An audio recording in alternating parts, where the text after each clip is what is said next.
કેમ છું? ચાલો આજે એક બહુ જ મજેદાર સફર પર નીકળીએ.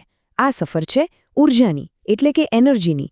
આપણે એ સમજવાના છીએ કે સૂરજની ગરમી, એની એનર્જી કઈ રીતે આપણા સુધી અને પૃથ્વી પરના દરેક નાના મોટા જીવ સુધી પહોંચે છે. ખરેખર આ એક અદ્ભુત જર્ની છે. તો ચાલો શરૂ કરીએ. પણ શરૂ કરતા પહેલા એક સીધો સાદો સવાલ.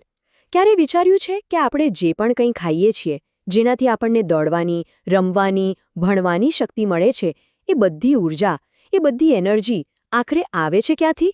બસ આ જ સવાલનો જવાબ આપણી આખી ચર્ચાનો પાયો છે. તો આજે આપણે શું શું જોવાના છે? ચાલો એક નાનકડી ઝલક જોઈએ. આપણે શરૂઆત કરીશું ઊર્જાના મેઇન સોર્સથી. પછી સમજીશું કે એ એનર્જી કઈ રીતે ટ્રાન્સફર થાય છે, એના નિયમો શું છે, અને છેલ્લે આપણે ફૂડ ચેઇન અને ફૂડ વેબની જટિલ પણ રસપ્રદ દુનિયાને સમજીશું. તૈયાર છો? ચાલો ત્યારે. ઓકે, તો સૌથી પહેલો અને સૌથી અગત્યનો પોઈન્ટ.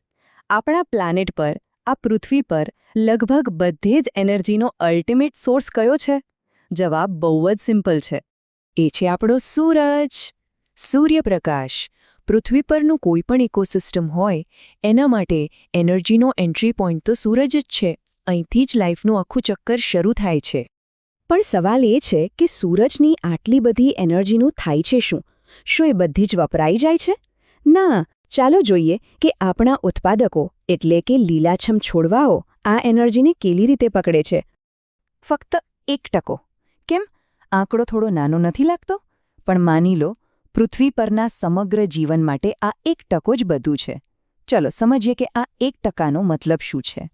એ સમજતા પહેલાં ચાલો એ જાણી લઈએ કે આ ઉત્પાદકો એટલે કે પ્રોડ્યુસર્સ છે કોણ. સિમ્પલ ભાષામાં કહીએ તો એ છે લીલી વનસ્પતિઓ, જે સૂર્યપ્રકાશનો ઉપયોગ કરીને ફોટોસિન્થેસિસથી પોતાનો ખોરાક જાતે બનાવે છે. એ લોકો એનર્જી પ્રોડ્યુસ કરે છે, એટલે જ એમને કહેવાય છે ઉત્પાદકો. અને અહીંયા જ પેલો 1%નો આંકડો કામમાં આવે છે.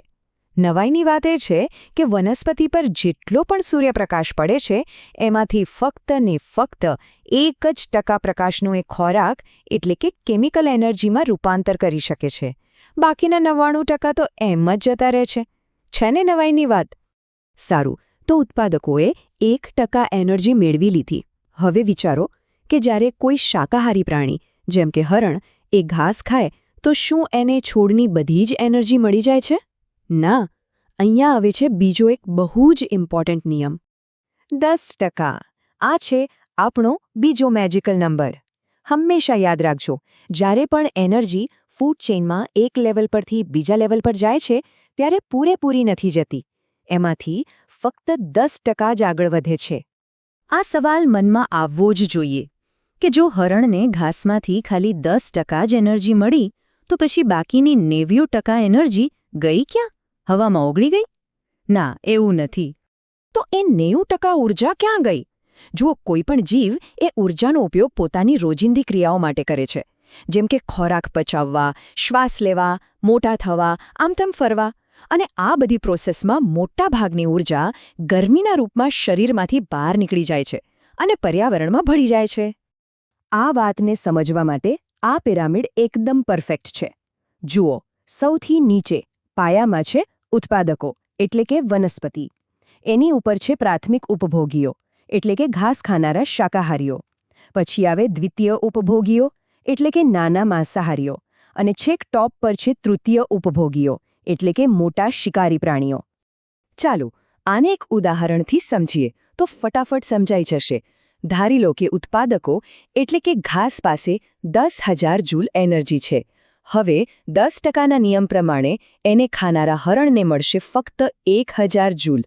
હરણનો શિકાર કરનાર શિયાળને મળશે માત્ર 100 જૂલ. અને છેલ્લે શિયાળને ખાનાર વાઘને મળશે ફક્ત 10 જૂલ. જોયું? દરેક સ્ટેપ પર એનર્જી કેટલી ઝડપથી ઘટી જાય છે. એનર્જીના આ ફ્લો વિશે એક બીજી બહુ જ ખાસ વાત છે. આ પ્રવાહ છે ને, એ હંમેશા એક જ દિશામાં વહે છે. એમાં કોઈ રિવર્સ ગિયર હોતો જ નથી. આ ચિત્ર જુઓ. એમાં જે તીર બતાવ્યા છે, એની દિશા બધું જ કહી દે છે. એનર્જી સૂરજમાંથી ઉત્પાદકોમાં, ત્યાંથી શાકાહારીઓમાં અને પછી માંસાહારીઓ તરફ. આ ફ્લો હંમેશા નીચેથી ઉપરની તરફ જ જાય છે. બસ આ એક લાઈન આખા કોન્સેપ્ટનો સાર છે. ઊર્જાનું વહન એક જ દિશામાં થાય છે. તે ક્યારે પાછું નથી ફરતું. આનો સીધો મતલબ એ છે કે જે એનર્જી હરણે ઘાસ ખાઈને મેળવી છે એ એનર્જી કોઈપણ સંજોગોમાં પાછી ઘાસમાં નથી જઈ શકતી. એ જ રીતે વાઘને હરણમાંથી મળેલી ઊર્જા પાછી હરણમાં નથી જઈ શકતી. એકદમ વન વે ટ્રાફિક જેવું છે. અત્યાર સુધી આપણે એનર્જીના એક સીધા રસ્તાની વાત કરી. પણ શું રિયલ લાઈફમાં બધું આટલું સીધું અને સિમ્પલ હોય છે? ના, વાસ્તવમાં તો વસ્તુઓ થોડી વધારે ગૂંચવણભરી હોય છે. ચાલો હવે સમજીએ આહાર શૃંખલા અને આહાર જાળને. તો આહાર શૃંખલા એટલે કે ફૂડ ચેઇન એ એનર્જીના ફ્લોનો એક સીધો રસ્તો છે. જેમ કે ઘાસને તીડ ખાય, તીડને દેડકો ખાય અને દેડકાને સાપ ખાય. એકદમ સિમ્પલ. પણ આહાર જાળ એટલે કે ફૂડ વેબ એ આવી ઘણી બધી ફૂડ ચેઇનનું એકબીજા સાથે ગૂંથાયેલું જટિલ નેટવર્ક છે. અને હકીકત એ છે કે પ્રકૃતિમાં ફૂડ વેબ જ જોવા મળે છે. આ ચિત્ર જુઓ, કેટલો સરસ છે. આ છે એક ફૂડ વેબ. અહીં આપણે જોઈ શકીએ છીએ કે કોઈ એક જ પ્રાણી ઘણા અલગ અલગ પ્રકારનો ખોરાક ખાય છે અને એને પણ ઘણા જુદા જુદા પ્રાણીઓ શિકાર બનાવી શકે છે. દાખલા તરીકે અહીં ઉંદરને સાપ પણ ખાઈ શકે છે અને બાજ પણ. બસ આ જ તો ફૂડ વેબની જટિલતા અને મજા છે. વાહ, આપણે ઘણું બધું શીખી લીધું. તો ચાલો આજના જે મેઇન પોઈન્ટ્સ છે એને ફટાફટ એકવાર રિવાઇઝ કરી લઈએ જેથી બધું બરાબર યાદ રહી જાય. તો 4 મુખ્ય વાતો યાદ રાખવાની છે. પહેલું, ઉત્પાદકો સૂરજની ફક્ત 1% એનર્જી જ વાપરી શકે છે.